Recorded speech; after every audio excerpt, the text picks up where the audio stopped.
হরে কৃষ্ণ। আজ 29শে চৈত্র 1432 ও 13ই এপ্রিল 2026 একাদশী বরুথিনী ও নীলের উপবাস। এই পবিত্র দিনে আমি ভাগবতম পাঠ করছি। আজ আমি পাঠ করছি শ্রীমদ্ ভাগবতমের চতুর্থ স্কন্দ দ্বিতীয় ভাগ পঞ্চবিংশতি অধ্যায় রাজা পুরঞ্জনের কাহিনীর শ্লোক 57 থেকে অন্তিম শ্লোক 62। হরে কৃষ্ণ কৃষ্ণ কৃষ্ণ হরে হরে, হরে রাম রাম রাম হরে হরে। শ্লোক 57 থেকে 61 একযোগে। কশ্চিৎ পিবন্তাং পিবতি মদিরাং মদবিহব্বল অশ্নন্তাং কশ্চিদস্নাতি যক্ষণ হরে কৃষ্ণ যক্ষত্তাং সহ যক্ষীতি কচ্চিদগায়তি গায়ন্তাং রুদ্রতাং রুদতি কশ্চিৎ ক্রিচিদ্দোষন্তাং হসতি জল্পন্তামনু জল্পতি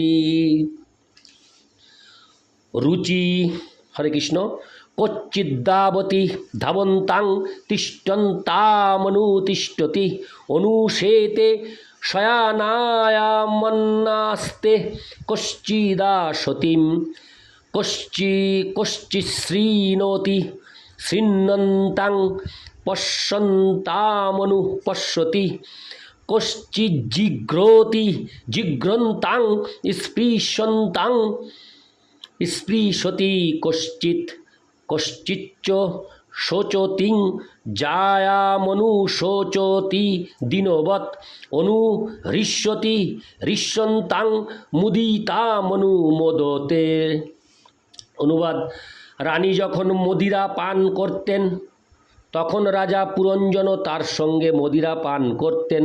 রানী যখন আহার করতেন তখন তিনিও তার সঙ্গে আহার করতেন, এবং রানী যখন চর্বণ করতেন তখন রাজা পুরঞ্জনও তার সঙ্গে সঙ্গে চর্বণ করতেন। রানী যখন গান করতেন তখন তিনিও গান করতেন। তেমনি রানী যখন ক্রন্দন করতেন তখন তিনিও তার সঙ্গে কাঁদতেন, এবং রানী যখন হাসতেন তখন তিনিও হাসতেন। রানী যখন প্রজ্বল্প করতেন তখন তিনিও প্রজ্বল্প করতেন, এবং রানী যখন গমন করতেন তখন রাজাও তার পিছনে পিছনে গমন করতেন। রানী যখন দাঁড়াতেন তখন রাজাও দাঁড়াতেন, এবং রানী যখন শয্যায় শয়ন করতেন তখন তিনিও তাকে অনুসরণ করে তার সঙ্গে শয়ন করতেন। রানী যখন বসতেন তখন তিনিও বসতেন, এবং রানী যখন কোনো কিছু শ্রবণ করতেন তখন তিনিও তাকে অনুকরণ করে তাই শ্রবণ করতেন।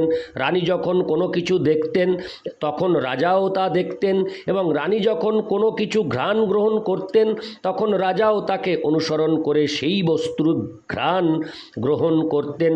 রানী যখন কোনো কিছু স্পর্শ করতেন তখন রাজাও তা স্পর্শ করতেন, এবং প্রিয়তমা রানী যখন শোক করতেন তখন বেচারি রাজাও তাকে অনুসরণ করে অনাথের মতো শোক করতেন। তেমনি রানী যখন আনন্দিত হতেন তখন তিনিও আনন্দিত হতেন, এবং রানী সন্তুষ্ট হলে রাজাও সন্তোষ অনুভব করতেন। তাৎপর্য: মন হচ্ছে সেই স্থান যেখানে আত্মা অবস্থিত, এবং মন পরিচালিত হয় বুদ্ধির দ্বারা। জীবাত্মা হৃদয়ের অভ্যন্তরে অবস্থিত হয়ে বুদ্ধিকে অনুসরণ করে। বুদ্ধিকে এখানে রানী রূপে বর্ণনা করা হয়েছে, এবং আত্মা মনের নিয়ন্ত্রণাধীনে জড় বুদ্ধিকে অনুসরণ করে। ঠিক যেভাবে রাজা তার পত্নীকে অনুসরণ করেন, তার অর্থ হচ্ছে জড় বুদ্ধি জীবের বন্ধনের কারণ। তাই এই বন্ধন থেকে মুক্ত হওয়ার জন্য আধ্যাত্মিক বুদ্ধির সাহায্য গ্রহণ করা উচিত। মহারাজ অম্বরীশের জীবনে আমরা দেখতে পাই যে সেই মহান রাজা সর্বপ্রথমে তার মনকে শ্রীকৃষ্ণের শ্রীপাদপদ্মে যুক্ত করেছিলেন। তার ফলে তার বুদ্ধি নির্মল হয়েছিল। মহারাজ অম্বরীশ তার অন্যান্য ইন্দ্রিয়গুলিকেও ভগবানের সেবায় যুক্ত করেছিলেন। তার চক্ষুকে তিনি মন্দিরে সুন্দরভাবে ফুলের দ্বারা সজ্জিত ভগবানের শ্রীবিগ্রহ দর্শনে যুক্ত করেছিলেন। তিনি তার ঘ্রাণেন্দ্রিয়কে ভগবানের শ্রী শ্রীপাদ পদ্মে অর্পিত ফুল ও তুলসীর সৌরভ আঘ্রাণে যুক্ত করেছিলেন এবং তিনি তার পা দুটিকে ভগবানের মন্দিরে গমন করার কার্যে যুক্ত করেছিলেন। তিনি তার হাত দুটিকে ভগবানের মন্দির মার্জন করার কাজে যুক্ত করেছিলেন এবং তিনি তার কর্ণদ্বয়কে শ্রীকৃষ্ণের মহিমা শ্রবণ করার কার্যে যুক্ত করেছিলেন। তিনি তার জিহ্বাকে দুভাবে যুক্ত করেছিলেন, শ্রীকৃষ্ণের কথা বলার ব্যাপারে এবং শ্রীকৃষ্ণকে নিবেদিত প্রসাদ আস্বাদনের ব্যাপারে। সম্পূর্ণরূপে জড়বুদ্ধির নিয়ন্ত্রণাধীন জড় বিষয়াসক্ত ব্যক্তিরা এই সমস্ত কার্যকলাপ অনুষ্ঠান করতে পারে না। এইভাবে তারা জ্ঞাতসারে অথবা অজ্ঞাতসারে জড়বুদ্ধির নিয়ন্ত্রণাধীন হয়ে পড়ে। সেই তথ্যের সারমর্ম পরবর্তী শ্লোকে বর্ণিত হয়েছে। ইতি শ্লোক 57 থেকে 61, অন্তিম শ্লোক 62।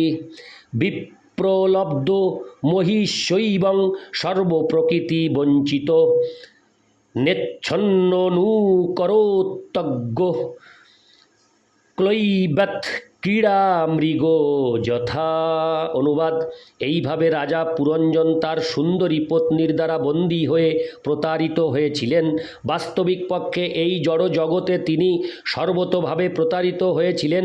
সেই মূর্খ রাজা অনিচ্ছা সত্ত্বেও তার পত্নীর নিয়ন্ত্রণাধীনে ছিলেন, ঠিক যেভাবে একটি পোষা জন্তু তার প্রভুর ইচ্ছা অনুসারে নৃত্য করে। তাৎপর্য: এই শ্লোকে বিপ্রলব্ধ শব্দটি অত্যন্ত তাৎপর্যপূর্ণ। বি মানে বিশেষভাবে এবং প্রলব্ধ মানে প্রাপ্ত হয়েছিলেন। রাজা তার বাসনা পূর্ণ করার জন্য রানীকে প্রাপ্ত হয়েছিলেন এবং তার ফলে তিনি জড়জগতের দ্বারা প্রতারিত হয়েছিলেন। না চাইলেও তিনি জড় বুদ্ধির নিয়ন্ত্রণাধীন একটি পোষা জন্তুতে পরিণত হয়েছিলেন। একটি পোষা বানর যেমন তার প্রভুর ইচ্ছানুসারে নাচে, রাজাও ঠিক তেমন তার রানীর ইচ্ছানুসারে নাচতেন। শ্রীমদ্ ভাগবতে 5.5.2 বলা হয়েছে, মহৎ সেবাং দ্বারো মাহুর বিমুক্তে। কেউ যদি ভগবত ভক্ত সাধুর সঙ্গ করে তাহলে তার মুক্তির পথ প্রশস্ত হয়, কিন্তু কেউ যদি স্ত্রী সঙ্গ করে অথবা রমণীদের প্রতি অত্যন্ত আসক্ত ব্যক্তিদের সঙ্গ করে তাহলে তার বন্ধনের পথ প্রশস্ত হয়। মোট কথা হচ্ছে যে পারমার্থিক উন্নতি সাধনের জন্য স্ত্রী সঙ্গ বর্জন করা উচিত। সেটি হচ্ছে সন্ন্যাস আশ্রমের তাৎপর্য। সন্ন্যাস গ্রহণের পূর্বে, হরে কৃষ্ণ, সন্ন্যাস গ্রহণ করার পূর্বে অবৈধ স্ত্রীসঙ্গ বর্জন করার অভ্যাস করতে হয়। যৌন জীবন, তা সে বৈধই হোক বা অবৈধই হোক, পারমার্থিক উন্নতি সাধনের পক্ষে ক্ষতিকর। কিন্তু অবৈধ স্ত্রী, হরে কৃষ্ণ, কিন্তু অবৈধ যৌন সম্পর্কের ফলে মানুষ জড়জাগতিক বন্ধনে আরও বেশি করে আবদ্ধ হয়ে পড়ে। যৌন জীবন নিয়ন্ত্রণ করার মাধ্যমে কামবাসনা অথবা স্ত্রীসঙ্গ পরিত্যাগ করার একটি সুযোগ পাওয়া যায়। তা যদি করা যায় তাহলে অনায়াসে আধ্যাত্মিক জীবনে উন্নতি সাধন করা যায়। মানুষ যে কিভাবে তার প্রিয়তমা পত্নীর সঙ্গ প্রভাবে জড়জগতের বন্ধনে আবদ্ধ হয় সেই কথা নারদ মুনি এই অধ্যায়ে বিশ্লেষণ করেছেন। নিজের পত্নীর প্রতি আকর্ষণের অর্থ হচ্ছে জড়জাগতিক গুণের প্রতি আকর্ষণ।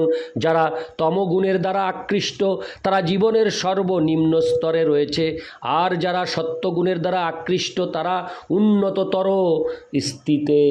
স্থিতিতে রয়েছে। কখনো কখনো দেখা যায় যে সত্যগুণের দ্বারা প্রভাবিত মানুষেরা জ্ঞানের অনুশীলনের প্রতি আকৃষ্ট হয়। হরে কৃষ্ণ, এটি অবশ্যই উন্নততর স্থিতি, কারণ জ্ঞান মানুষকে ভগবত ভক্তির পন্থা অবলম্বন করতে উদ্বুদ্ধ করে। জ্ঞানের স্তর বা ব্রহ্মভূত স্তরে উন্নীত না হওয়া পর্যন্ত ভগবত ভক্তির পথে উন্নতি সাধন করা যায় না। সেই সম্বন্ধে শ্রীকৃষ্ণ ভগবদ্ গীতায় 18:54 বলেছেন, ব্রহ্মভূত প্রসন্নাত্মা ন শোচতি ন কাঙ্ক্ষতি সমো সর্বেষু ভূতেষু মদ্ভক্তিং লভতে পরাম। যিনি এইভাবে ব্রহ্মভূত স্তরে বা আধ্যাত্মিক চেতনার স্তরে স্থিত হয়েছেন তিনি পরম ব্রহ্মকে হৃদয়ঙ্গম করতে পারেন এবং তার ফলে সম্পূর্ণরূপে প্রসন্ন হন। তিনি কখনো কোনো কিছুর জন্য শোক করেন না বা কোনো কিছুর আকাঙ্ক্ষা আকাঙ্ক্ষা করেন না, তিনি সমস্ত জীবের প্রতি সমদর্শী, সেই অবস্থায় তিনি আমার প্রতি শুদ্ধ ভক্তি লাভ করেন। জ্ঞানের স্তর শুভ, কারণ তার ফলে ভগবত ভক্তির স্তরে উন্নীত হওয়া যায়। কিন্তু কেউ যদি সরাসরিভাবে ভগবত ভক্তির পন্থা অবলম্বন করেন, তাহলে পৃথক প্রয়াস ব্যতীতই জ্ঞানের প্রকাশ হয়। সেই কথা শ্রীমদ্ ভাগবতে 1-2-7 প্রতিপন্ন হয়েছে। বাসুদেবে ভগবতী ভক্তিযোগ প্রযোজিত